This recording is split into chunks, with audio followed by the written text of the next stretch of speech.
Andrew. So if you've just joined us and you're just going online, you've seen the title, you may have seen the thumbnail. Breaking news in the last hour or so, Hulk Hogan has passed away at the age of 71. News that came as a bit of a shock. There had been some conversations from numerous sources regarding Terry Bollea's health as of late, but this was certainly news that has caught us off guard.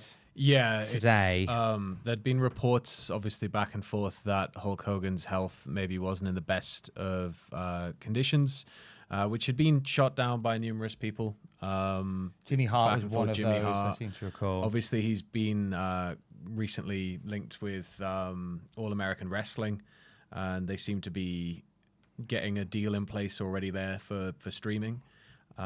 So it felt like maybe rumors weren't quite as sorry, I'm just trying so you sort that out, so we'll kind of talk a little bit more. So Hulk Hogan, age of 71, passing away, and there had been real conversations of Hulk Hogan making a comeback into the space with Eric Bischoff as part of Real American Freestyle. Eric Bischoff was close to making an announcement regarding a streaming deal or a TV deal for them, and that was where we had seen Hogan making a more recent return outside of his first appearance on WWE's Netflix debut. PW Insider adding some more detail to this, saying, "We are told by multiple sources that Hulk Hogan had what was described as a massive cardiac arrest earlier today. He was rushed to a local hospital in Florida, but they were unable to save him."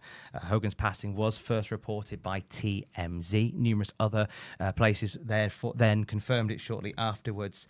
But the news from PW Insider that it seems to have been a massive cardiac arrest that took the life of Hulk Hogan at the age of 71. And it goes without saying, Sam, that when it comes to names in the space in wrestling, there was none like Hulk Hogan. Bigger. Hulk Hogan is I mean, he's the biggest star of the 80s. He's the reason that a lot of us, especially our generation, your generation and mine, were watching. Some of my earliest memories as a WCW kid in particular was Hulk Hogan. Hulk Hogan was a big part of the reason why a lot of us fell in love with wrestling.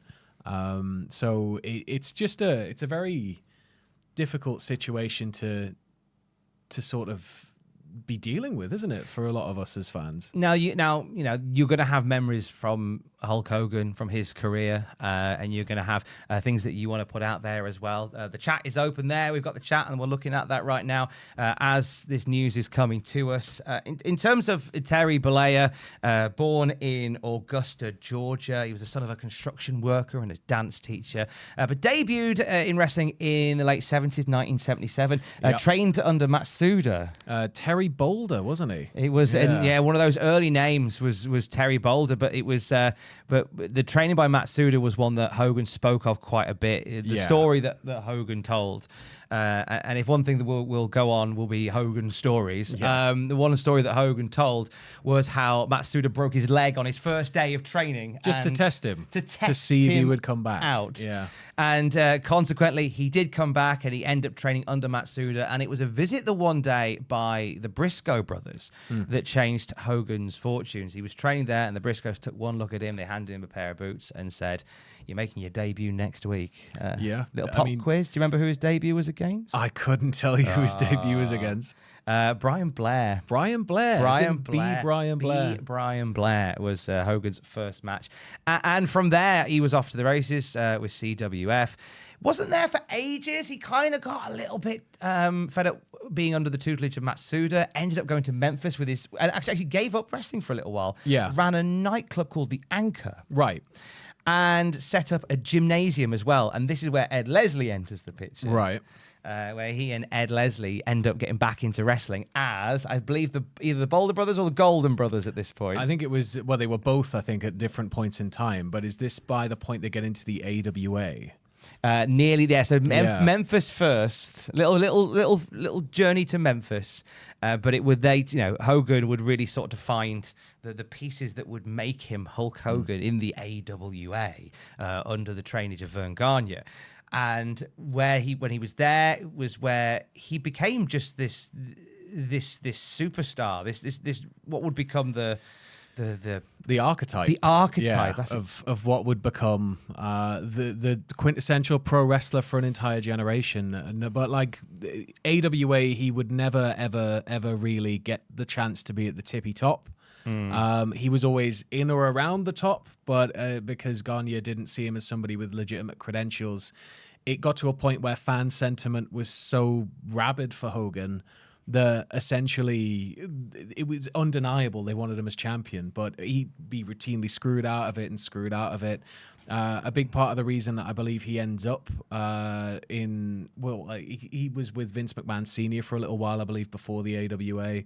And that's when Rocky III comes into the picture, because Vince Sr. didn't like the idea of him doing a film, but that just made him into a megastar, and it helped propel him further. And obviously, you can say he took quite a lot of inspiration, I think, to say it nicely, from superstar Billy Graham. But, Hulk Hogan would go on to leave the AWA at the perfect point in time for Vince McMahon to just clutch him and send him to the moon. Those AWA tapes of Hogan are really fascinating viewing, because you're seeing like this first heel version of Hulk Hogan where he comes out in this gold cape. Yeah, he's got the big hat. The match with Andre in the stadium, like that first one, which is sort of middle of the card. It would many years later be obviously the main event of a game-changing WrestleMania, which you've talked about on the Golden Era documentary. And it would lead to when obviously AWA found themselves in a situation where talent was being plucked left, right, and center. Yeah. And as we've said there, because of Vince McMahon's grand designs to take over the wrestling landscape, Hulk Hogan was picked to be front and center of that. Yeah. And then from there, a star was born. And that's it. They get him with Mr. T heading into the first WrestleMania, and that's kind of, I mean, even before that, though, he beats the Sheik in a monumental clash to lift the big green strap belt. Big green. Essentially, from that point, he is America, right? He's Hulk Hogan. He's the guy. He becomes such an intrinsic part of Americana by the time even WrestleMania 1 hits the airwaves. So it's like, again, you just can't picture what the industry would be like without him, or if there was somebody else who could have even got close to occupying the position. Well, at that point, in terms of the WWF, it was Bob Backlund, and Bob Backlund was the guy that was running up against the Iron Sheik, but Backlund found himself as the guy that brought Hogan in. So we had Backlund lose the title, and then it was Backlund who, on WWF television, introduced us all to his mate, Hulk Hogan. Yeah. And it'll be Hogan that would steer the ship from there. I'd heard some suggestion that there was going to be a Hogan-Backlund feud, but Backlund was reticent to turn heel at that point. That and Backlund had a very similar outlay to Gagne in terms of if he was dropping titles and stuff. So I think it was very much done as a passing of the torch, because Backlund had been that guy for so long. A feud would have been very interesting, but I think that, like, by the time you get to that point, it's just an unstoppable machine. And they had such a colorful cast of characters back then. They had such a monumental amount of stars, and still somehow Hogan shines above them all when you look back through all of that early rock and wrestling era onwards. When you and amongst all those characters, as you say, Hogan shone the brightest. He was in the center of it all. The rock and wrestling era was born through Hulk Hogan. That call by Gorilla Monsoon as he beats Iron Sheik. Hulkamania is here. And it really was. And from there, the wrestling world was never the same again. And we started to see that crossover, that multimedia crossover with wrestling and entertainment. It would lead to Hulk Hogan teaming with Mr. T. Yep. The two would host Saturday Night Live. You wouldn't imagine Backlund doing something like this. He sort of choked out Richard Belzer that time. He sort of choked out Richard Belzer that time. Got sued for that. That was a thing that happened. Yeah. And it would lead to Hogan headlining the first WrestleMania in that iconic tag match, Hogan, Mr. T versus Roddy Piper and Paul Orndorff with the wrestling world on the line, essentially, in that WrestleMania. The story's been told so many times before. WrestleMania 2, he'd headline against King Kong Bundy. WrestleMania 3, of course, when people think about those memories of Hogan, it's WrestleMania 3 is near the tippity top of there, isn't it? It's got to be the first picture that comes to my head whenever I see a Winged Eagle title. It's Hulk Hogan. That's it. Like it's as long as I've been watching it, he's been, well, obviously when I started watching, that was it. He was just there. So like, it feels odd that even though he'd retired and everything, and everything that had happened, it still feels odd that there is a wrestling industry now without Hulk Hogan. It does feel ever so strange. WrestleMania 3, that match was with Andre long past his prime. Yeah, that match still felt like the way that it was put together was the biggest event of all time. At the that monumental point. Slam, everything, even though it had been done before, Oh, like many times. It's one of those things that it's just when you talk about iconic moments, I think he was the perfect person for Vince's vision of wrestling being about moments, not so much about the minutiae of wins and losses, and especially the bigger shows. You can't not think of iconic images whenever you think of Hogan. If you're just joining us, the news has broken not too long ago from this point. Terry Bollea, Hulk Hogan passing away at the age of 71. PW Insider reporting that it was due to a massive cardiac arrest, and first broken by TMZ, later confirmed by numerous other outlets. You have been messaging in on our chat. The chat is very busy tonight. We thank you for joining us as well. We've had some super chats as well. We've got a few tribute messages from Scott Woodford saying, rest in peace, Hulk Hogan. We've got Devil Kazuya talking about the David Lynch Red Room we're in. Oh, yeah. Anna Dawes watching Big Daddy for years. And wow, I saw WWE watching Hogan and being stunned by all the lights and characters, and I was hooked from my WWE from then, my WWE obsession started. Rest in peace, Hulk. Alex Takeover with a message saying, R.I.P. brother. Peter Sidorn, whatever your personal feelings on Hogan are, the simple fact is without him, the wrestling we enjoy doesn't exist. Aaron Albrecht with one of our moments from, I guess, the classic Nitro reviews. One of the more iconic Hogan moments with It's Not Hot. Oh, oh my days. Yeah, the moment with Hulk Hogan entering the Dungeon of Doom was quite the scene as well. A lot of action. Obviously, there'll be tributes pouring in on Twitter as well that we should probably keep tabs on as well. Thank you very much. Owen and Andrew with us, by the way, behind the scenes. Big love to Owen. Big love to Andrew. Putting in an absolute shift here. For staying with us tonight. We're going to keep across as well. Obviously, tributes will no doubt be pouring in to Hulk Hogan. As Dave Meltzer, who has not long written, Hulk Hogan died at 71 today. He probably is the most famous pro wrestler who ever lived, and more people paid to see him perform over the course of his career than any other person. Thanks for the memories. Dave Meltzer there from the Wrestling Observer sharing that one. And just literally, that's the first one that came onto my stream as I looked up on Twitter. Ric Flair has tweeted, I'm absolutely shocked to hear about the passing of my close friend Hulk Hogan. Hulk has been by my side since we started the wrestling business, an incredible athlete, talent, friend, and father. Our friendship has meant the world to me. He was always there for me when I didn't ask for him to be. He was one of the first to visit me when I was in the hospital with a 2% chance of living, and he prayed by my bedside. Hulk also lent me money when Reed was sick. Hulkster, no one will ever compare to you. Rest in peace, my friend. Again, it's just, especially with the news that he was potentially on the mend and things weren't as serious as what had been reported initially. It's just very shocking. And obviously, we can't go without saying that Hulk Hogan's a highly controversial figure, a very, very highly controversial figure in the wrestling industry. After some racist comments made that were recorded and then released, he obviously went back and forth with Gorka. He's been no stranger to the kind of lightning rod of controversy.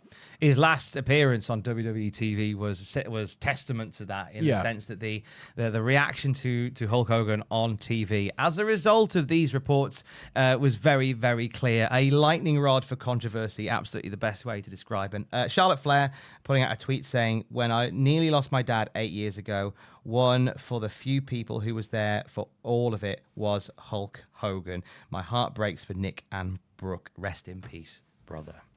So when we talk more about like this, the story of Hulk Hogan, and so we kind of reached WrestleMania 3. We have one of those early storylines that I remember, because I grew up, as a fan of Hulk Hogan. Yeah, you're the generation before me, so you had, I guess, more prime era Hogan than I saw. Well, I came from a lucky family which had Sky Television. So big love to Dave and the captain who have just put the stream on. Hello to you.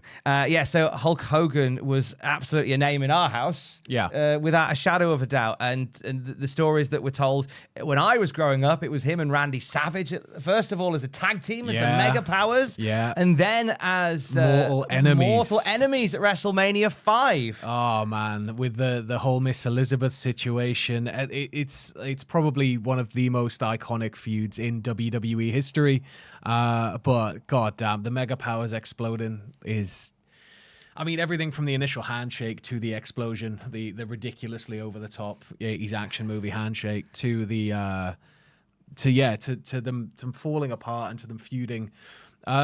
It's just memories sort of all the way down for a lot of people. When you talk about lifelong wrestling fandom, you can't not have some that are tied to Hogan if you are of our age, right? It's without a shadow of a doubt. A lot of things lend itself to sort of the foundation that Hogan built. I mean, it's for better or for worse. We saw on Monday Night Raw this week, Becky Lynch wearing red and yellow, being referred to as Becky Hogan, and kind of leaning into it because the stereotype that somebody who has particular booking.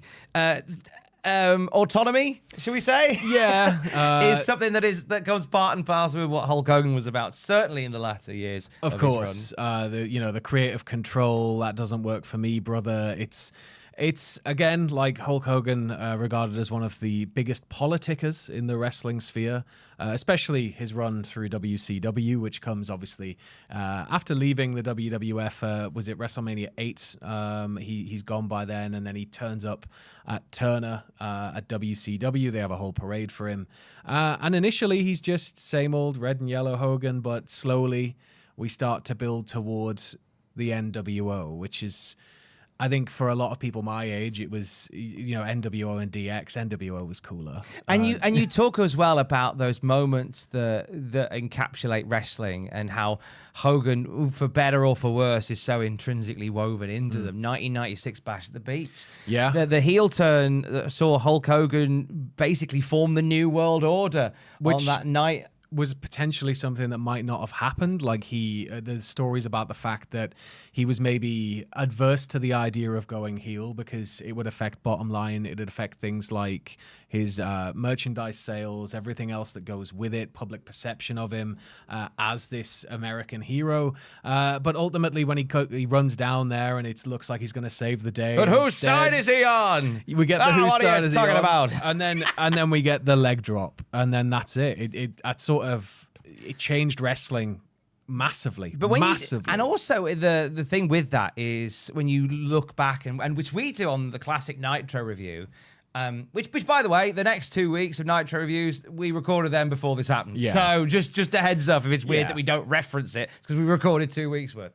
Is the fact that Hogan was somewhat reticent to do the turn. Hogan's agent more so. Like there was reports that Hogan's agent was in tears at the thought that Hogan would lose all this merchandising revenue by becoming a bad guy in wrestling. But he became one of the head of the coolest faction of the era. But it is a gamble, really. Massive gamble. Because to that point, bad guys in wrestling made less money on the merch stand than good guys did. And Hulk Hogan was like the ultimate merch pusher, even during that point in before that NWO moment in 96. When Hogan was a babyface, and you could tell the crowd were turning against him, and there was like it wasn't the greatest of love for Hogan. He was still making money. He was still making money. He was being booed a lot more, and you start to see the confusion on his face a little bit from time to time, where he's in there against very firmly established heels, and you have people that should be getting booed, and he should be getting cheered. And sentiment started to waver, and then of course building through that into what would become the NWO, becoming massively cheered again. He was able to just completely reinvigorate his career.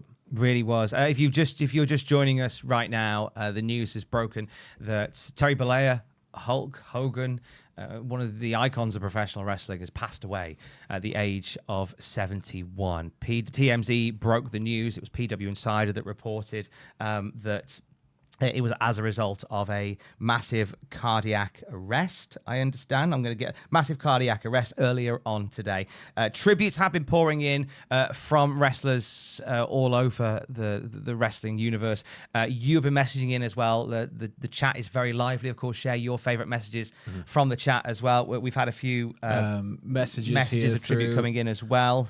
So Pimpin' Prez said, love him or hate him, WWE wouldn't become what it is now without Hulkamania. Devil Kazuya, can you give us your best yappa pie for Hogan? Yappa pie. Yappa pie. Throwback to the yappa pie strap match that Hulk Hogan had in '99 against Ric Flair. The first one is odd, but the second one is much worse. Was it the first? Have we covered the first one? I feel like we haven't got to the first one yet on the Classic Nitro review. That is a treat that is yet to come. So I like how quickly in this stream we got to the yappa pie strap match.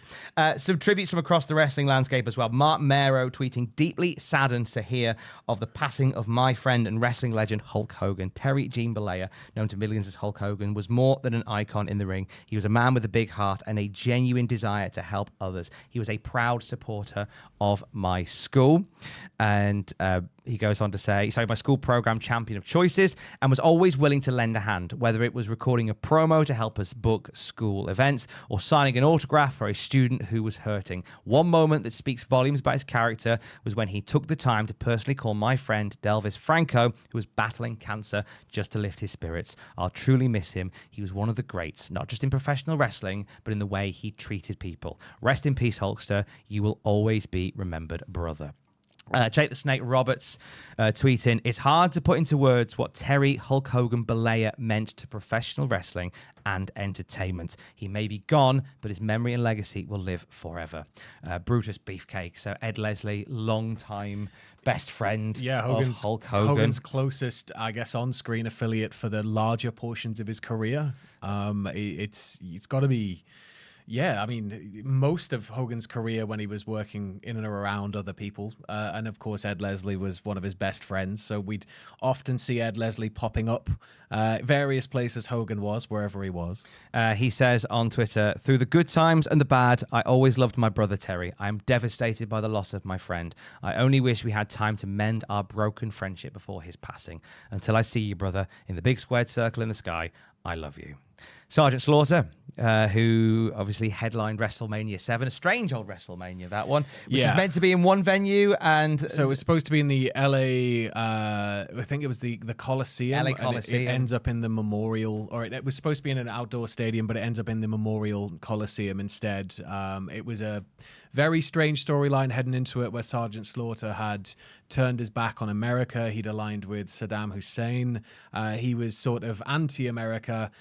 There were reports that WWE were receiving threats about their event. There was reports that it could have just been lower ticket sales, that the industry was dipping. But obviously the massive build toward that moment for sort of the return of Hogan there. Many saying that they just didn't sell tickets because they found the whole thing tone deaf because it was during the conflict in Iraq where this was happening. The Gulf War, yeah. During the Gulf War where you had this guy declaring his love for Saddam Hussein. It was a time. That was the headline of WrestleMania 7. Sergeant Slaughter sharing that photo of the two head-to-head from WrestleMania 7 saying, saddened to hear about the passing of Hulk Hogan. I guess God needed an incredible angel. R.I.P. my friend. Matt Hardy tweeting, R.I.P. Hulk Hogan. Terry Bollea was the first mainstream megastar in pro wrestling. He was the face of sports entertainment and elevated pro wrestling to a whole new level. I had the opportunity to work with Hulkster a few times over the years and enjoyed my interactions with him. My thoughts and condolences are with his family, friends, and fans, and especially his children. That is something to sort of talk about, I guess, is the fact that he crossed over into Hollywood TV, Hollywood. He was obviously Rocky 3, No Holds Barred. He'd had smaller appearances in films like Gremlins 2, Suburban Commando. Like it's Mr. Nanny. Mr. Nanny. Let's not forget Three Mr. Ninjas. Nanny. Three Ninjas. A whole bunch of movies that he was this one of the early adopters of this multimedia wrestling world in that he was branching out into Hollywood. The movie No Holds Barred, it stars Hulk Hogan essentially playing Hulk Hogan, but in a parallel universe, and kind of gave you some licks. And it was of what he was all about. I mean, Suburban Commando is a Hogan movie that I always had great fondness for. What about Thunder in Paradise, though? Oh, okay. So Thunder in Paradise. I mean, all right. It was Knight Rider with a boat, wasn't it? Knight Rider on water. Yeah. It was Knight Rider on water. Wrestling Bios does a really good recap of Thunder in Paradise week to week. Yeah. You know, and WEAK to week. He's watching them all. God bless him. But yeah, Thunder in Paradise was another time where we saw Hogan. I remembered you mentioned it there. His cameo in Gremlins 2 was great. He's just like, obviously. He was in a Muppets movie as well, wasn't he? Muppets from Space, I think. Yeah, he popped up in that too. But yeah, he obviously famously definitely tried out for Metallica as well. When Metallica needed a new bassist. He was a man of definitely a thing. Many stories. And obviously, as we said before, a very big lightning rod for controversy with some of his own behavior. The racist comments he made, the whole situation with Bubba the Love Sponge. It didn't endear him well to people who sort of saw that side of him for the first time, and people especially who had held him up in this lofty position. It's similar thing with the steroid allegations and the steroid trial, going on Arsenio Hall and sort of saying, I only did it, once or twice for rehab. But I think that ultimately you can't understate the importance Hulk Hogan has had and his career has had on the wrestling industry. Even, like it's not always positive, right? If you look at things toward TNA, his run in TNA was obviously one marred by a lot of controversy, especially the jump to going head to head with Raw. The general sort of that was a whole thing. The general sort of continuation of that end of WCW feeling, I guess. So it's a lot of highs and a lot of lows, and I think that when you look at Hogan's career, especially when you're from a generation like ours, we try to just think of like the bigger moments, but you can't deny that there's a lot of very, very bad things in there as well. There is indeed, and obviously you'll have your thoughts on it. We've got the chat down there. You're having your say. I'm enjoying some of the quotes from No Holds Barred. Thank you for sharing those. What's that smell? Is Dookie. That's a line from it. We got some messages in as well here from Shockwave Nissan. May the Hulkster rest in peace. Let's have a look. Bear time. I'm from Calgary, Alberta, Canada. Went to Owen Hart's funeral. Hogan was the first one to come and give me a big hug. He said, "It's okay, brother. Hug me tight." Hogan was a real American for sure, says Raymond Arlington. There's been a lot of your comments on there. A lot of comments online as well. Pretty much everybody who is anybody as a wrestling fan has been sharing their thoughts and messages about Hulk Hogan as well. TNA Wrestling, we just talked about them just now. TNA putting out a statement saying, I'm saddened to learn of the passing of pro wrestling icon Hulk Hogan. Hogan's name was synonymous with professional wrestling, transcending the industry to become an American pop culture fixture. My condolences go out to his fans, friends, and family. And that's a quote from Carlos Silva, the president of TNA, where Hulk Hogan did indeed work for a spell. And he had one of his last matches, I think it was his last match, in a TNA ring. It was in Manchester, I believe it was Manchester, part of the Impact Tour. I think his first ever WWF match was in Sheffield. And I think, his final TNA match was in the UK as well. He loves having his last matches in the UK, did he? He loved doing that. But Hogan's run in TNA is something that is talked about in a number of ways. In that he and Eric Bischoff came in and essentially tried to make it WWE light. That was the vibe that a lot of people had. They brought in guys that they wanted to push. They created talent around that, but it did give us a very bizarre Bound for Glory match between Hulk Hogan and Sting.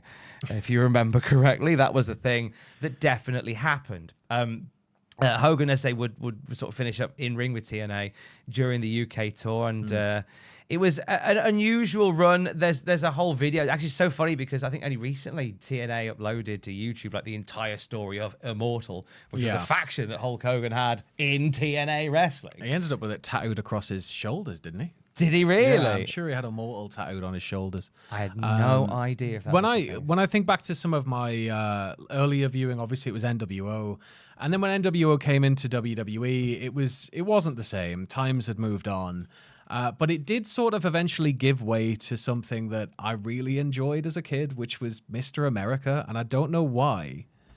But it just, Mr. America as a storyline, the back and forth with Vince and the lie detector, like it was so ridiculous. It was so nonsensical that like that always stands out. Denying who he is, even though he's got the mustache and he's just got a really bad mask, barely covering his face. Basically, but the Mr. America stuff I thought was really quite an interesting one. I will give some love to something that Matthew, Greg, and I have been talking about on the Cultaholic Classic SmackDown review for the past few months. And that is a particular era of Hulk Hogan in ring that I think goes underappreciated. And that is the era of mid-card Hollywood Hulk Hogan. So this is in 2002. Yeah. This is after the NWO have made a return to the WWF at that point. Kind of like fallen over a bit. Fell over on their own legs. And Hogan turned babyface, went to SmackDown, where instead of... He had like an Indian summer as WWE champion. He had the popularity was so great. Yeah. They had him beat Triple H off the back of Triple H's monumental WrestleMania Obviously, win. we had Icon versus Icon. Like we had Rock and Hogan. Hogan, yeah. The atmosphere during that match. And it was one of like... I had it on VHS. I remember we had the official WrestleMania 18 VHS. But just the feeling that there must have been inside the room, because the feeling you got watching it as a kid, right? Like to physically have been there, watching that tide turn again, and then things sort of changing a bit on the fly, and then seeing him become that Hulk Hogan again, right? That was sort of the magic of that, I guess. Yeah, and it was, and I that run where he was teaming with Edge. On SmackDown, where he was feuding with Kurt Angle, and do you know what the tag champ with Edge, wasn't he? The tag champ with Edge. But the thing is, but with that version of Hogan was, it was something that we wouldn't really see from Hogan a lot of the times on the wrestling shows itself, and it was like a humility to him in which he would make fun at the fact that he'd exaggerate these stories. There were skits backstage where he was lying about the amount of people that watched him at WrestleMania 3 slab Andre. Yeah. Like, he would make fun of the fact that he was going bald during Kurt Angle's story where he'd had his head shaved. Like, Hogan was embracing that. And he lost to Angle by clean submission. Like, that was like, and then it was only about a few weeks later that he faced Brock Lesnar and lost to Lesnar via TKO in that bear hug, which was amazing. Like, what a run that was. Hogan then disappeared, and the plan was going to be that Lesnar would go on and be this dominant champion. And there was some speculation that we would see Hogan and Lesnar at Madison Square Garden at Survivor Series 2002. But what ended up happening, according to reports at the time, was that Hogan kind of then went, oh no, I want to get my win back and I want to beat Lesnar at Madison Square Garden. And the powers that be at the time went, no. Look at him, he's Brock Lesnar. Yeah. Like, you're not beating him. He's battering you again. Yeah. But it would lead to WrestleMania 19 and a story with he and Mr. McMahon, and a match that they would go on to have, and which would therefore lead to the Mr. America stuff and kind of bring an end to that sort of mid-card Hogan era, which I think gets overlooked a little bit. I think so. I just think it's sort of a very weird time period generally, especially when he just starts coming back in the red and yellow. But I think that it's just a... It's not, obviously, he was an elderly man. It's not like it's still just very shocking. It's just very, very shocking. If you are just joining in and you're just you've been caught off guard by this, Terry Bollea, Hulk Hogan, WWE Hall of Famer, has passed away at the age of 71. News was broken by TMZ. PW Insider reporting that it was as a result of a massive cardiac arrest this morning. Tributes have been pouring in for Hulk Hogan from all sides. Comments about the life and times of Hulk Hogan have been shared as well. We have a chat underneath. If you're just joining in, feel free to share some of your memories and thoughts on there. Obviously, a lot of people are talking about what a week this is. Obviously, Ozzy Osbourne, we just lost the other day. Lost Ozzy Osbourne the other day. Now, Hulk Hogan. It's two very high-profile deaths very close together. It's been a very difficult week for fans of both. It's been there's been a lot going on. As I say, a lot of tributes from the world of wrestling coming in. The National Wrestling Alliance paying tribute, saying the NWA mourns the passing of Terry Bollea, known professionally to the world over as Hulk Hogan. On this sad occasion, we extend our deepest sympathies to Hulk's family, friends, and millions of fans. That is from the National Wrestling Alliance, who share their condolences with the family of Hulk Hogan as well. WWE putting out a message earlier saying WWE is saddened to learn Hall of Famer Hulk Hogan has passed away. One of pop culture's most recognizable figures, Hogan helped WWE achieve global recognition in the 1980s. And WWE extends its condolences to Hogan's family, friends, and fans. Variety magazine have also broken the news as well, in which they have paraphrased what WWE have shared on theirs, as have Sports Illustrated. Kane has shared a message. Kane has indeed. Glenn Jacobs saying Hulk Hogan was a true legend. I was fortunate to work with him a couple of times, including this memorable one. And he shares the clip of he, Rock, and Hogan on SmackDown in 2002, in which Kane, who is normally a very quiet character, suddenly busts out a big Hulk Hogan impression in front of Hulk Hogan. and the pop that it got from the room was incredible. And I remember watching that as a fan and going, that was ludicrous. That was ridiculous. I love wrestling so much. it was exactly that. Obviously, I'm of an era where, for me, that one memory of Hulk Hogan that really jumps out at me, and it was when I did my own Desert Island Graps. One of my matches in there was Hulk Hogan versus the Ultimate Warrior. Yeah, WrestleMania 6 in the Toronto Sky Dome. It was was kind of the big passing of the torch, right?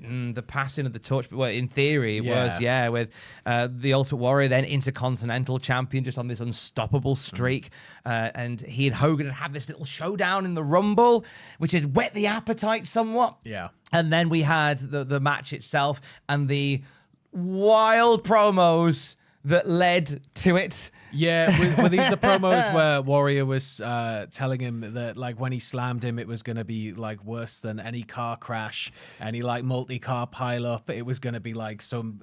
He would just come out of the most, as Warrior did anyway, the most ridiculous, over-the-top stuff. What Warrior said... Both of them just completely, like, going for it. Memory serves. What Warrior said was, as you, Hulk Hogan, traveled to WrestleMania, he was going to take control of the plane, shove it into a nosedive. Canaanites. Is that from the Kane video? Yeah. The dozens and dozens of Canaanites. Yeah. Canaanites. Yeah, that was Warrior saying like he was going to tear down the cockpit doors, shove the plane into a nosedive, and that's how they were going to begin their match at the Sky Dome, which is, one way to start the match. You could have started it in the ring. But then Hogan losing to Warrior was a moment that, as a young Hulk Hogan fan, I cried. I genuinely cried. Yeah. Because it was like, that was my childhood hero who'd lost a match, who he never lost, and he lost to the Ultimate Warrior. Really, so you weren't very happy. You weren't a big Warrior fan. No, I wasn't, because Hulk Hogan at that point, as a child, when I was 6 years old, that was the guy. And then he disappeared for ages, and it kind of felt like he was going to wrap things up. But then, of course, he couldn't stay away. The one thing that I've seen quite a lot of so far is it's sort of, this has sort of closed that era now. It's sort of closed that. Not like, obviously there's still a lot of people from that era around, but it feels like that's sort of, that era of wrestling is now firmly in the history books. Like Hulk Hogan was that era of wrestling to a great deal of people, and it's now, it is just wrestling history. It is a massive piece of wrestling history now to see that. Let's talk about WrestleMania 9, because we haven't given any love to WrestleMania 9. Oh, God. Well, WrestleMania 9 was obviously one of the more controversial in-ring.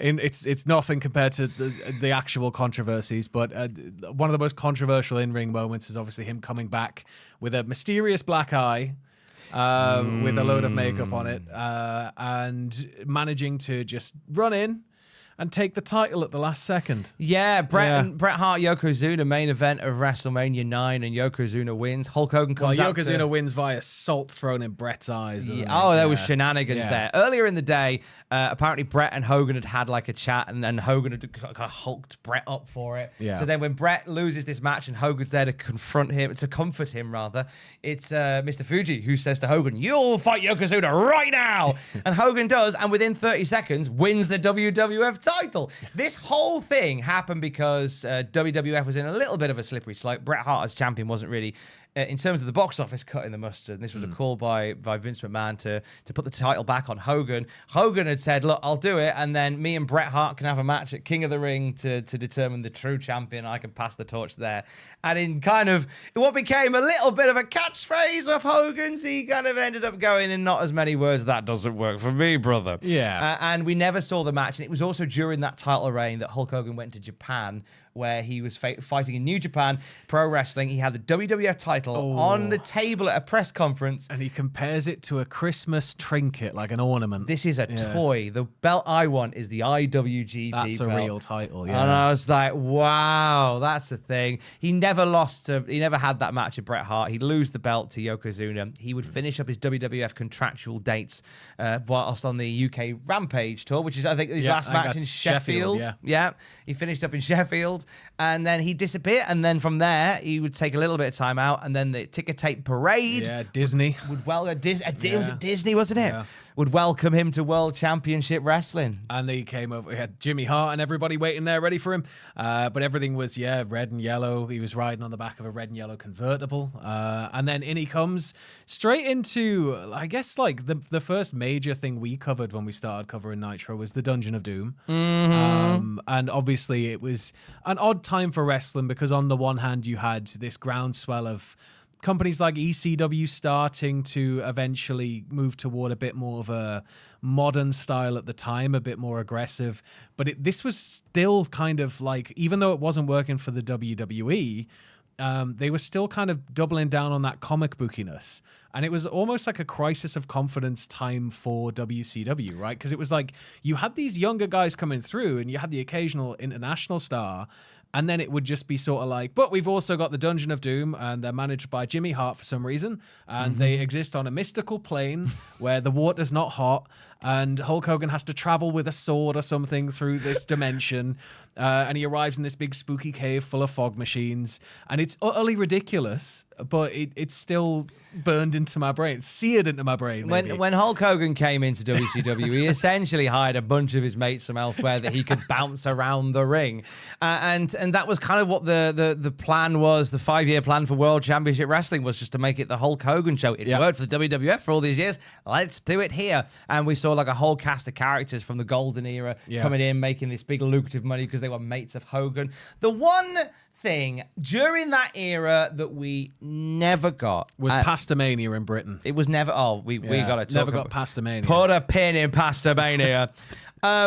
We came, and as a UK wrestling fan of a certain vintage, we came this close to getting Hulk Hogan versus Giant Haystacks, and I just don't want that to go unmentioned. Yeah, because we got that close, but it wouldn't have been Haystacks. No, he was under the name Loch Ness at that point. It was Martin Ruan who played Giant Haystacks, the big enemy of Big Daddy. And the plan was to bring him in and do Giant Haystacks versus Hulk Hogan. Yeah. That's a true generational collision. Well, if you're British fan of wrestling who watched British wrestling and American wrestling at the time, obviously our wrestling was very different.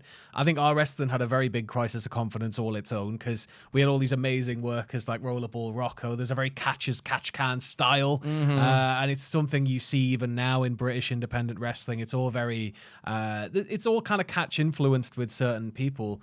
But that whole era was based on that. But at the very top, we just had these two big blokes who'd belly bump each other. And they were our Hulk Hogan. That was it. Yeah. That was it. That was our industry. And one half of that was going to face Hulk Hogan in a WCW ring, but it never came to be. Martin Ruan had health problems that ultimately took him off the WCW roster, and he passed away before that would all come to fruition. But and we had one promo from Giant Haystacks going, I'm coming to get you, Hulk Hogan. Get you, Hogan. It's just a piece of wrestling footage that just...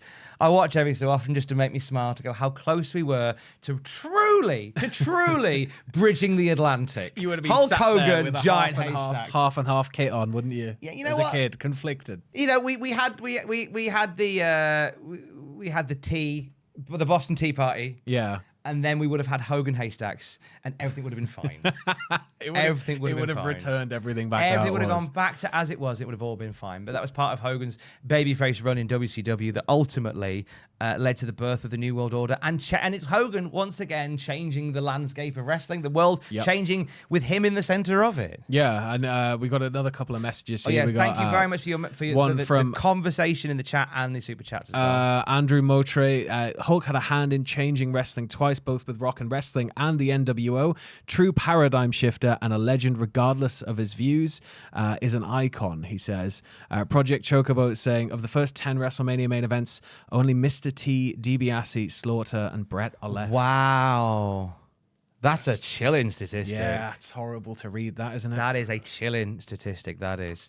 And if you are just joining us and you're confused as to why we've gone live, you might not have seen the thumbnail at this point. But yeah, Terry Bollea, the man behind Hulk Hogan, passing away at the age of 71. That is our big story tonight. And it was PW Insider that reports this comes as a result of a massive cardiac arrest. Hulk Hogan, as Sam put it earlier, and I completely agree with, absolutely a lightning rod for controversy. In many touch points of his career. The man, obviously, there's the situation in which with him and Bubba the Love Sponge, there was the racist comments, there was his back and forth with Gorka. Hulk Hogan, his legacy, got to a point at one point where he was removed from the WWE Hall of Fame because of his actions. And I think that it's important to, remember Hulk Hogan's contributions to the ring, but he was a very controversial figure. He was indeed. And the chat that we have currently on the go very much reflects that. And it's certainly something that when we talk about the career of Hulk Hogan and the legacy of Hulk Hogan, it's something that we would be remiss if we didn't also talk about as well, which we shall do in this sort of weird sort of gear changey kind of way. But that's kind of that. There's going to be so many opinions on all sides. He's inarguably probably the most important Western wrestler of all time, at the very minimum, if not the most important wrestler in history. In terms of how our industry is now. It's undeniable, the effect that he had in shaping what would become the WWE way, the way that most people ingested wrestling for years, for the decades where we had zero competition at that level. It was all built off the back of him, and it was all built off the back of the booking of Vince, and it's hard to sort of reconcile the fact that this hero, to many of us, was such a controversial figure. But he was. But at the same time, we have to discuss his career, because without Hogan, arguably the industry would be nowhere near what it is today. It's absolutely worth pointing that out as well. Let's talk about some sort of latter year moments from Hogan, not so much from the TNA side, but from the WWE side, because despite the way that Vince McMahon and Hulk Hogan would constantly go back and forth, there'd be many comebacks and departures and comebacks and departures. There was a memorable story that took place that saw Hulk Hogan across the ring from Shawn Michaels. Oh, yeah. SummerSlam springs to mind here. Yeah, so Shawn's selling in this match is... everybody said Hulk Hogan was Superman, right? So Shawn sells like Hulk Hogan is Superman. He's getting about 10, 11 feet off the ground somehow for every strike. So this comes about because this story got underway with Hogan and Shawn Michaels, or Shawn Michaels turning heel in the process. And Hogan didn't want to lose to Shawn Michaels. No. Wasn't in a rush to lose to Shawn Michaels. Well, he came after him. Why should he? Yeah. And Shawn Michaels was like, okay, fine, I'll lose to Hogan, but I'm going to be belligerent about it all the way. You watch that match between Hulk Hogan and Shawn Michaels. You can't not laugh. It's the funniest thing, because it is Shawn Michaels. Like you say, like Hogan is actually Superman. Yeah. Like someone's turned off the gravity for Shawn Michaels. The amount he's bouncing around for Hogan in that match. It makes a complete farce of this grudge match that they're having. But it's interesting seeing what happens when two of the biggest politicers in the industry's history got into a situation in which politics happened. So, like two magnets, isn't it? Yeah. It's like two magnets. Start just violently spinning toward each other. Of all the gifts that no doubt are going to fill my timelines on my socials today, I hope at least one of them is Shawn Michaels just bouncing around to Hulk Hogan's offense at that SummerSlam match. I really hope that it is. It also had a match against Randy Orton during Randy's Legend Killer run. Yeah. I remember Orton giving Hogan an RKO on a car. Yeah. Car KO, if you will. Car KO. And making advances towards Brooke Hogan, and it would lead to a match, and Hogan, of course, winning the match. He had a short-lived reality TV era as well, didn't he? You had Hogan Knows Best. Hogan Knows Best in there as well. That was a really fascinating show to watch, because you kind of saw it was off the back of the success, ironically, of the Osbournes. Yeah, you know, the Osbournes was successful, so it would lead to Hogan Knows Best. You'd see the trials and tribulations of the family behind the scenes, and Hogan grappling with the idea, pun intended, of getting back into the ring. Yeah. You know, of being called to go back and have maybe one more match, but they're like, no, don't. It's like, oh, you're right, I shouldn't, but I think I really want He had his Hulkamania tour of, I believe, Australia with Ric Flair. That was a thing as well. And there was a lot of blood in those matches. Yeah, Hogan and two Flair. men of their age. They should not be bleeding that much. They took their legendary feud to Australia with Hulk Hogan's name plastered all over it. And it was one of those where, you know, Hogan hadn't done a lot of stuff in Australia. There was a few WWE tours that kind of went without Hogan involved in it in sort of the late 90s, early noughties. So to go and do a tour over there with his name plastered all over it was certainly decent money, and that was kind of why they did it. Yeah, a weird little bit of time. Hey, we barely scratched the surface of Hogan's other promotional endeavors. Well, he did Hulk Hogan's Celebrity Championship Wrestling, which gave a Screech from Saved by the Bell as a wrestler. Yeah, and then it led to an influx of British Celebrity Championship Wrestling style shows, and then there was XWF. Yeah, oh god, XWF. The X stands for nothing, but it eventually stood for excitement. X was supposed to be like X, just an undeterminate thing. But yeah, it was a weird old time. Yeah, XWF became a thing, and it saw Hogan. He had a couple of matches for it when they were doing the pilots. He faced Kurt Hennig on a few occasions, and it never really went anywhere, did XWF. But it's a fascinating a bit of wrestling culture if you can find it. It gave us a very weird British wrestler by the name of Ian Harrison. Right. Do you remember Ian Harrison? Very vaguely. I think I had to do a list with him in it at some point. My brother Mike keeps the name very much alive, because when we used to play EWR, he always had a thing where he would book Ian Harrison as the world champion, and everybody would hate losing to him. But he was born through watching Hulk Hogan's XWF. We have a message here from Tony Schiavone posting on his Twitter saying, say what you want about Hulk Hogan, but his impact on pro wrestling is undeniable. Rest in peace, Hulkster, the end of an era. So Tony Schiavone there, AEW commentator. Obviously a WCW commentator during Hogan's iconic NWO run alongside Scott Hall and Kevin Nash. Yeah, he was right the many other members. He was absolutely in the mix. He was at times, because obviously they'd come out to commentary, they'd drive him off, they'd grab hold of him. When they were terrorizing the company initially in their early going, especially when they turned Ray into a lawn dart. Yeah. You know? That was a thing as well. The one thing that we will always keep coming back to is, obviously, we're sharing memories of Hulk Hogan, but there is such a cloud of controversy that covers him as well, which makes something like this a strange one to do. Only because, obviously, we celebrate the guy that, you know, was transcendental in making wrestling what it is today, but so much out there that left a bad taste in so many people's mouths for the right reason when it came to Hulk Hogan as well. Yeah. It can't not be stated. No, obviously, just to reiterate, obviously we had the situation in which Hulk Hogan was recorded making racist comments that understandably led to just a massive outcry from the entire wrestling industry, from the world, I'd argue.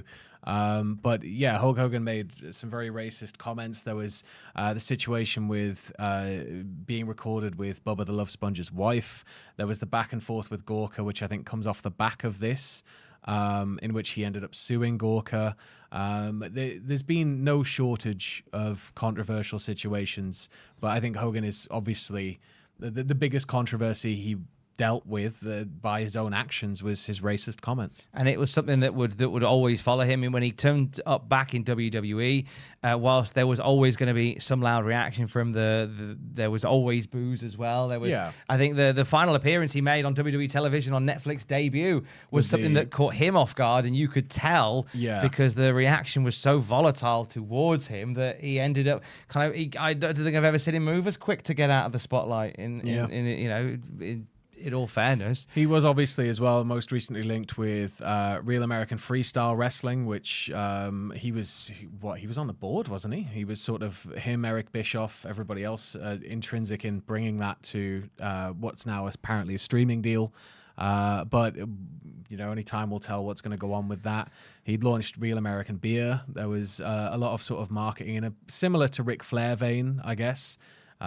Where we were seeing just more and more products in and around Hulk Hogan. There was the time he claimed that he turned down George Foreman grills, which was later refuted and proven wrong. And then there was the talk of him blender, though. He did have a blender, but there was also the talk of him having those shoes that could heat up meat. I vaguely remember they had a drawer. They had a drawer in them to heat up meat. That seems like a Mad Lib, doesn't it? Like Hulk Hogan releasing shoes that have a little drawer that heats up meat. Just heats the meat. It seems like a Mad Lib.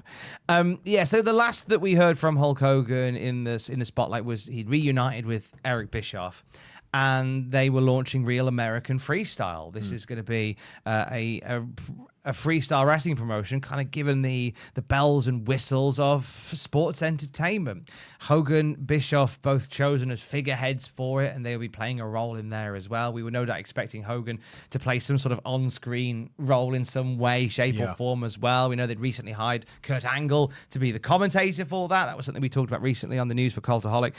But that was what Hogan was working towards. Now we know there had been some health issues with Hogan as of late. He'd had some major surgery done that Eric Bischoff had alluded to, but any question of the health of Hulk Hogan for the last few weeks has been snubbed out by sources such as Jimmy Hart, who was a long-time Hulk Hogan ally, a Hulk Hogan friend, who had said that no issues there with Hulk Hogan's health. And obviously we find out tonight that in this morning, PW Insider reporting that Hulk Hogan suffered a massive cardiac arrest that consequently took his life at the age of 71. We got a message from Adam Pierce on his Twitter saying, I grew up in Chicagoland watching the AWA pre-cable via tin-foiled rabbit ears, the incredible Hulk Hogan versus the world champion Nick Bockwinkel with Bobby Heenan, original Hulkamania magic. I loved it. Fast forward a million years, April 4th, 2013, Jonesboro, Arkansas. And then we also have a tweet from Triple H, a tweet from Triple H saying, WWE would not be where it is today without the larger-than-life characters that compete in the ring, and few, if any, loomed larger than Terry Hulk Hogan Bollea. He was the archetype of what it meant to be a superstar, a global sensation that inspired millions to work hard at whatever it was they wanted to accomplish, and a look that made him recognizable to fans around the world. Hulk Hogan, clad in red and yellow, or NWO black and white, was simply put, iconic. As a real American, or the leader of one of the industry's biggest factions, he transcended and elevated the entire business to heights never before seen in every country and on every continent. There was no one like the Hulkster, and there very well may never be another. My family sends their condolences to his family, friends, and fans. Triple H, Paul Levesque, Chief Content Officer at WWE, speaking there. Triple H's feud with Hulk Hogan, let's wind it back, Backlash 2002. Triple H caught in sort of the crossfires of this Indian summer of Hulk Hogan, in that Triple H has had this big comeback story in 2002. I'm the boss's new favourite, and then in comes the boss's old favourite, Hold my Real American beer, brother. It led to the situation where Triple H had this monumental title win, headline WrestleMania X8 for better or worse. Rock Hogan should have gone on last. I'm just saying, and they made the decision to cut Triple H's title reign short in favor of capitalizing on Hulk Hogan's massive swathe of popularity. It was a very, very potent nostalgia run, and I think everybody who was watching kind of got caught up in it, especially people my age. But it was sort of very strange that he just was able to come back and be Hulk Hogan again, especially after we'd had the NWO return of him, and then it felt like, you can't go back to red and yellow, and then it just worked. It just worked. It did, and it was, I think, because that 02, as we spoke about a little earlier on, was sort of that mid-card Hogan era. I think that's probably why it worked, because it wasn't Hogan sort of shoehorning himself into the main event picture after losing that title to The Undertaker in some fashion, in Judgment Day 2002, with possibly one of the worst choke slams of all time. But be that as it may, it would lead to Hogan stepping a bit further away from the main event, heading into the mid-card, teaming with Edge, becoming a tag team champion there, winning a belt that had always eluded him in the company, feuding with Kurt Angle, and submitting to Kurt Angle in pretty grand style in a feud that saw him taking the mick out of his own boldness. Hulk Hogan, humble Hogan, if you will. Mid-card Hogan was certainly a thing. If you've just joined us and you're curious as to what is going on and why we've gone live, in case you haven't seen the news, Terry Bollea, the man behind WWE Hall of Famer Hulk Hogan, has passed away at the age of 71. News broke from TMZ. It's been reported through sources such as PW Insider that it was as a result of a massive cardiac arrest. You have been sharing your thoughts, your memories on Hulk Hogan in our chat, and we invite you to share them all. And there's been a few messages that have come through as well on the super chats as well. Yeah, so we've got some messages here. Hate Woody saying, hope Iron Sheik is waiting for him on the door. Oh, that's going to be a showdown when he gets up there. Tremaine Perryman, thank you very much. Love him, I hate him, and I don't love him. He was a part of the last 45 plus years of wrestling and a main part of the two most popular times in wrestling. Cameron Luxton, thank you, saying, damn, I didn't expect to wake up to this. R.I.P. Hulk. And Mark Arthur, R.I.P. to the reason wrestling exists as big as it is. There's a lot to be said, for that, and you're gonna see a lot of people that will preempt a lot of comments on Hogan with words like "for better or worse," or "one way or another," or "love him or hate him." And I think it's there is a cloud that comes with us talking about Hogan tonight. Yeah. When it comes to the allegations of racism that were made about Hulk Hogan. Well, Hulk Hogan made racist comments. And essentially, he was recorded making racist comments. And then from there, it was the situation with Bubba the Love Sponge's wife. It was the tape of it getting out. It was Gorka. It was everything else. It was very close to the time period I started working in the industry, when all of this was sort of happening. In the industry, in this sort of wrestling media sphere, I guess. It was around that time when it was all kind of coming to a head. And it was just a massive disappointing fall from grace for a lot of us. Obviously, he was a disappointment. Yeah.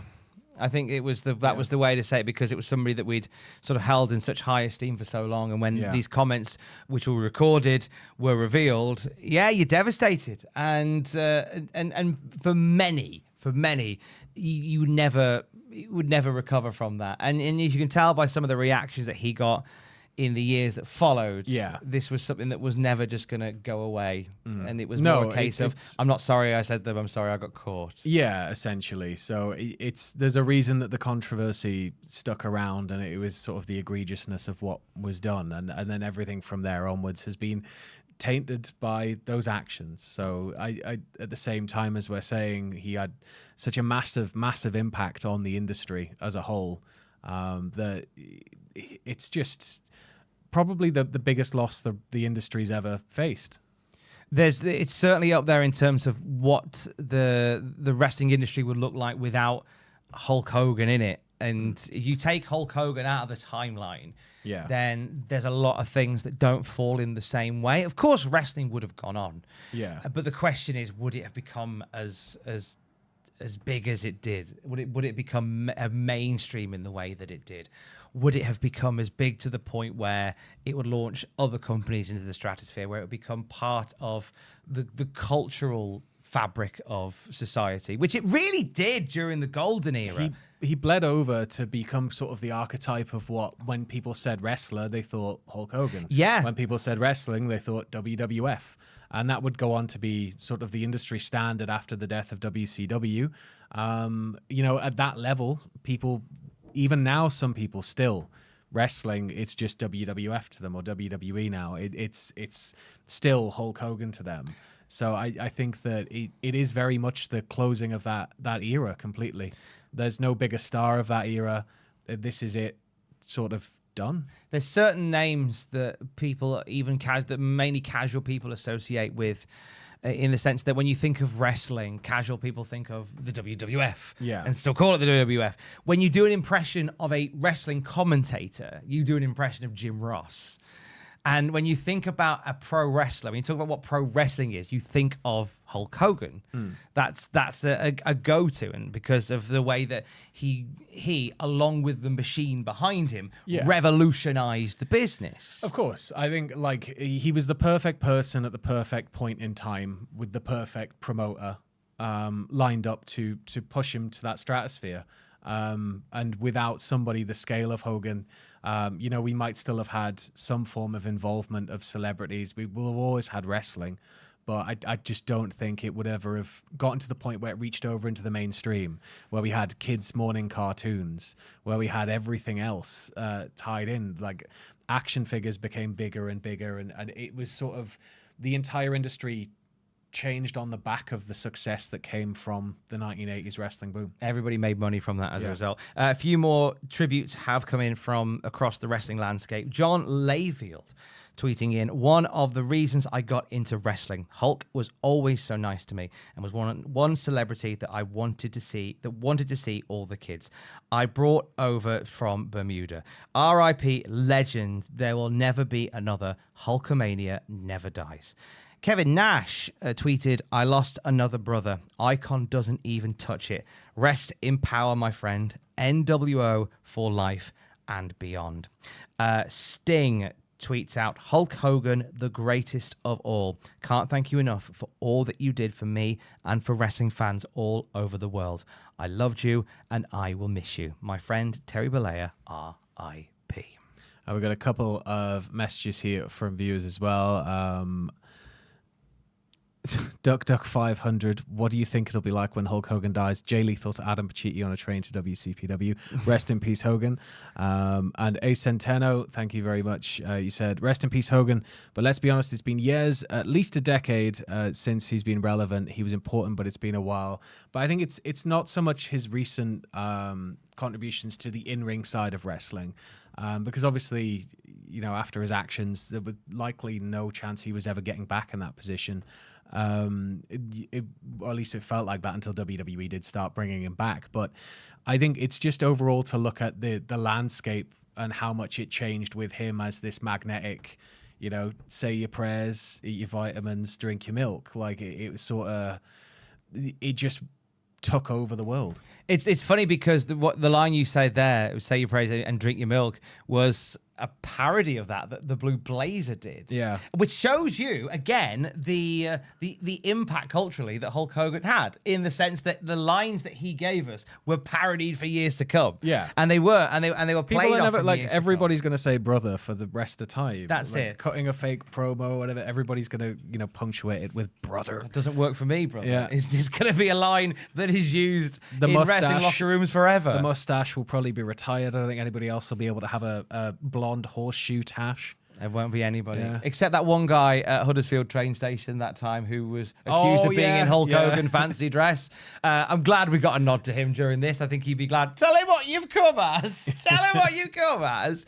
But there is so... I think what's been said there is, Hulk Hogan hasn't been really part of the landscape for a decade. Culturally significant part of the landscape the last part of the decade. But, there's so many that haven't been, but the path that they led has led to where we are. And obviously Hulk Hogan's in-ring career especially the meteoric rise of the 80s and everything like that. He's arguably done more in terms of popularity for wrestling than anybody. I think the only person that comes close in my mind is Austin. That's it. It's like, The Rock obviously is a cross-media star now. I think you can't really think of The Rock as just being a wrestler because he's more of an actor. But I think Hogan was not a great actor, we can all agree on, but he was predominantly always going to be known as the wrestler. Steve Austin, obviously a wrestler. They're just the two biggest. When just the word wrestler comes into my head, it's that. Iconic Hogan match then. Let's list off some and feel free to join in the chat as well. If there is a Hulk Hogan match that you remember for whatever reason, one that always stays with you. In terms of I think for me, I want to mention again Hulk Hogan Ultimate Warrior WrestleMania 6. As a young 6-year-old Hulkamaniac, it was a match that made me cry because Hogan lost, and I was a young 6-year-old boy that was very upset by that. Jarrett laying down for him. That was my favorite one. Masterpiece! Is this your deal, Russo? That's why this company's going down the toilet. No, I think, getting to go back through the Golden Age when we did the Golden Age series, Andre in particular, obviously the first WrestleMania, the match with Mr. T, Roddy Piper, it was sort of having all of that was the spectacle of it. But for whatever reason, even now, I never saw it live as a kid because I was born too late. But it's still sort of, watching him pick up Andre and slam him, even though, it's been done before, it's still one of the most iconic images in the entire sports entertainment history, I guess. It's an image that we replay. I mean, you look at WWE sort of title card, insignia, the ident has that shot in it and probably will do for a long, long time. Lots of comments in the chat of matches and moments from Hogan. The finger poke of doom, which we've not talked about, which is something that, once again, whilst Hogan leg dropping Savage was something that galvanized the NWO and certainly started to push WCW ahead. The finger poke of doom, which once again featured Hulk Hogan, was something that probably started the downturn of WCW and led to the very end. It had the same effect in the opposite direction. Yeah. That's the magnetizing effect of a guy like Hogan. Mega Powers Explode has got to be probably the best, though. That's got to be the best build, I think.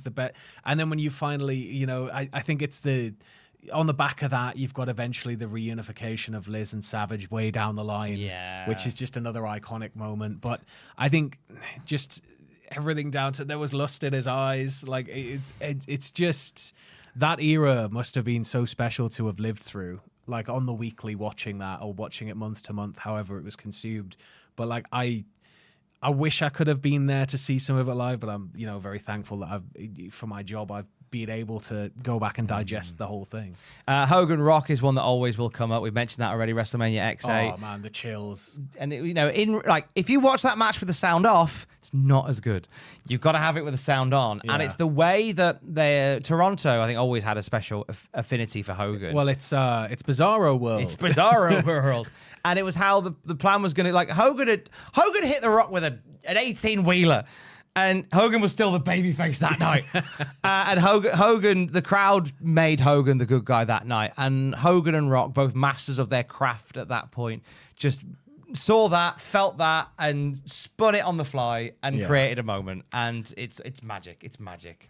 We've got one more message here before we start to wrap things up. This one, another tweet from this time from The Miz saying, when I was a kid, I ate my vitamins, said my prayers because Hulk Hogan told me to. He was someone I looked up to, a larger-than-life presence I copied constantly growing up. The voice, flexing, charisma, he made you want to be bold, loud, and confident. Rest in peace, Hulk Hogan. And he posted a picture of him, Maurice, and Hulk. We've had a few, obviously the chat has been so busy tonight. We thank you for joining us tonight and having your say and speaking your mind in the chat on the passing of Hulk Hogan, and it's been lively tonight, and we're grateful for it. So any other super chats that have come through? We've got a few more messages here. So Dakota Ham saying Hogan versus his hair was my favorite. It was a constant battle. It was a constant battle, and I was not sure. I genuinely thought by the time he was in TNA that it was just wig hair that had been glued into him. There was certainly a point where I think it was that. Autonomous Penguin. Yep, let's celebrate the guy who tried to derail The Undertaker's career by faking a broken neck. Oh, yes! During the night that Taker tombstoned Hogan onto a chair. And he went, my neck broke, brother. Nicole Cordova, thank you very much. She said, hi, friends, this is a sad day. As Tom said, love him or hate him, this was a huge part of childhood. Watching his heel turn at Bash of the Beach was iconic. Gar Monroe here saying, not a match, but how can you say he wasn't a good actor? Did you not see Three Ninjas High Noon at Mega Mountain? Some of his best work. Wow, I wish I didn't. But no, he was. I think there'll be a few people tonight maybe busting out Three Ninjas, or maybe Suburban Commando, or maybe Mr. Nanny. Are we wrapping up there? I think we'll stick around for a few more minutes. I think so, but it's been. It's certainly one to look back on, because the thing is, we've been chatting here for a while, and there are so many moments from the career of Hulk Hogan. Just to recap, if you want to break the news to anybody who's just joining us and maybe doesn't know. If you have just come by, Terry Bollea, Hulk Hogan, WWE Hall of Famer, has passed away at the age of 71 years old. The news was broken by TMZ. PW Insider reporting that it was as a result of a massive heart attack this morning. There had been some talk and some concerns about the health of Hulk Hogan from numerous sources for the last few weeks or so, but the news, as I say, confirmed by TMZ and by numerous other sites now that we lost Hulk Hogan today, age 71 years old. And you've been having your say in the chat, and we've been sort of reflecting on the life and the moments. I forgot there were actual Hulk Hogan vitamins. Yeah, Roy Benson, I ate Hulk Hogan vitamins. They released those, I believe, a couple of months before the steroid stuff came out. Good timing. Yeah, very good timing. I still wish that we could have got past Mania. Yeah, so this was a branch that was open in the Mall of America of a reheated pasta emporium that Hulk Hogan was in just an hour or so before his in-ring Nitro debut. Yeah, in which he was hulking up on Hulkaroos and Hulk U's. The menu's out there somewhere. It's just like black Arial font on like a yellow background and a couple of stars with just like, it's like lasagna dishes, and they've all got stupid names. That's their Hulkaroo. I never knew what a Hulk U was. I never tried one. Again, one of the things on the menu was a Hulk U, and Hogan said, I've had so many Hulk U's, I'm ready to slam Big Bubba Rogers tonight. There's a moment that I want to mention in terms of like moments that you talk about how Hogan was somebody that for a lot of people was their gateway into pro wrestling. Hogan absolutely was mine. And there was one moment from the early years in wrestling where I watched a tape at my cousin's house, I think it was, and it was a steel cage match between Hulk Hogan and the Big Boss Man. Oh, is this when he goes over the top and back in? Superplex off the top of the cage. But it's like Boss Man is outside the cage, and then he sort of superplexes him back in. Like massive took moment. My breath away. That spot did. It took my breath away, and it led to me going, "Oh, this wrestling's quite cool. I like that Hulk Hogan guy." At tender age of 5 or 6 years old, I was a Hulkamaniac, and it led me into the gnarly world of wrestling. And I think there'll be many people that tonight, maybe going in the pub or going out with mates, who will probably have their own memories of how Hulk Hogan came into wrestling for them. He will forever be a British stag do staple outfit. There is that as well. I think there's probably warehouses full of Hulk Hogan outfits out there yeah, waiting to be sold in the next 20 or 30 years. But labeled as wrestler. Yeah, just mustache wrestler. Mustache wrestler. Yeah. But you know who that is straight away. There'll be a lot of that. I think he's more embedded in culture than a lot of people truly realize, but he absolutely is. And as is proved by how busy our chat has been tonight, because there's been a lot of comments on the passing of Hulk Hogan. A lot of people sharing their thoughts and their moments. I've just seen R.I.P. Thunderlips in there, of course. Yeah. It was the Rocky movie that nearly got him, nearly changed the face of history, because he was going to go into the WWF much sooner. It's sort of how it differed between Vince's dad and Vince, because he was working heel with the WWF, and I believe he asked if he was able to do Rocky. And it was like a no, and then he goes away and does it, becomes a bigger star, and it was Vince Jr. who saw no real problem with him going away and doing a film, because if anything, it makes his star power bigger. And if it's supposed to be Rocky versus a wrestler, and people don't know wrestling, they're just gonna go, "Oh, he's the wrestler guy from Rocky." So I think it's one of those things where like he really did transcend through media in a way that I don't think any other wrestler had before. No. And I think he paved the way for many people to do the same thing as well. And lost Chris. I work in Headingley, Leeds. I'm going to see so many more Hogans doing the Otley run. So many. You got a giggle out of Andrew there as well. Glad we got the Otley run given a mention in there as well. Of course, Rick Derringer mentioned there. It wasn't long ago we lost Rick Derringer, who wrote the iconic Real American theme and gave us the iconic Real American video where it's Hulk Hogan on very rudimentary green screen with an American flag guitar, just being essentially green screened in over iconic American monuments. Music not originally for Hulk Hogan. No. There's that famous classic was it trivia Strike fact. Force? Or was it US Express? US Express. Yeah, because US Express came out to it, I think, for a little bit, and then very quickly it was like, nope. Yeah. It's Hogan's now. That's going to be Hulk Hogan's theme now. Yeah, exactly that. So yeah, not long losing Rick Derringer as well, which is which the timing of this is pretty shocking as well. Hulk Hogan memories still continue to come in. We've had a few more on the super chats. Anthony McGregor, I can see there. Yeah, message from Anthony saying Hogan's last run as WWE champion during the first undisputed championship days, which sort of goes back to it is a long time ago now. Like we think about it like it was just the other month. It was 20 years ago. Yes, over 20 years ago. 20 years since that return. Mr. Joe, thank you very much. Hogan screwing over Sid at Royal Rumble gave us Flair's best promo and his only WWE title win. Yeah, Hogan and Sid jockeying for position and ultimately led to both going out and Flair becoming WWF champion. Return my eye. Fid McAwesome, Hogan versus Bubba the Love Sponge was iconic. There it is. It's what a one to end it on. That seems like the appropriate one to end it on, I do believe. Thank you for joining us. Obviously, there's going to be more conversation, more comments, more tributes that will come in throughout the night. More better fractal there as well. They're saying he was only 71, but if you count all the plane trips to Japan and back, he was actually 104. That's fantastic. That's fantastic. Hogan once claimed that he wrestled more than 365 days in a year based on how travel to Japan works. He gained extra days. You time travel through the Channel Tunnel, don't you? You gain like some time coming back. So he's just traveling further. So it's extra days. These Hogan stories are going to do the rounds tonight, aren't they? The Hogan stories are going to be living forever. With especially my favorite is still probably that he was Nelly Metallica's bassist. That is certainly. I want to see here. I wanted to see him. You know, just finger picking along with his Kramer bass to Master of Puppets. It would have been something great. Your thoughts as always, your comments as always, always appreciated. Tomorrow, I guess we'll pick up on this a little more to do with sort of the tributes that come out and what's next for RAF, the Real American Freestyle, the promotion that he and Eric Bischoff were just days away from making a big announcement about regarding a streaming deal. There's going to be more about this, and as and when we know more, we'll let you know more at cultaholic.com. The big story that we've been talking about for the last hour or so on here, Terry Bollea, WWE Hall of Famer, Hulk Hogan, passing away at the age of 71. When we have more, we'll let you know more at cultaholic.com.